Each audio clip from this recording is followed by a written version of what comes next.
ఆధ్వర్యంలో ఈరోజు మట్టి వినాయకులని మరి నాచారం మంకాళి దేవస్థానం దగ్గర మరి పంపిణీ చేయడం జరిగింది. నేను ప్రత్యేకంగా కాంగ్రెస్ పార్టీ నాయకులందరినీ కూడా అభినందిస్తున్నా. ఎందుకంటే ఈరోజు పర్యావరణాన్ని పరిరక్షించాలి. ఈరోజు చూసినాం మనం ముఖ్యమంత్రి గారు ఏ విధంగా అయితే మరి చెరువులని పరిరక్షించాలి, మరి ఎక్కడ కూడా మరి పర్యావరణానికి ఇబ్బంది కలగొద్దని మా ముఖ్యమంత్రి గారు ఏ విధంగా అయితే కార్యక్రమాన్ని తీసుకుంటుందో అదేవిధంగా ఈ ప్లాస్టర్ ఆఫ్ ప్యారిస్ వినాయకులతోని పర్యావరణం ఇబ్బంది అవుతుంది.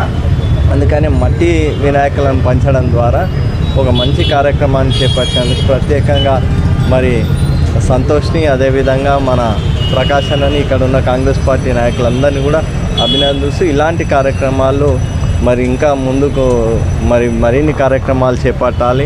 అదేవిధంగా ఈ వినాయక చవితి సందర్భంగా ఉప్పల్ నియోజకవర్గ ప్రజలందరికీ కూడా ఆ వినాయకుడు అష్టైశ్వర్యాలు ప్రసాదించాలని మనస్ఫూర్తిగా కోరుకుంటూ మరి ఉప్పల్ నియోజకవర్గ ప్రజలకు అందరికీ కూడా మరి వినాయక చవితి శుభాకాంక్షలు తెలియజేస్తాను.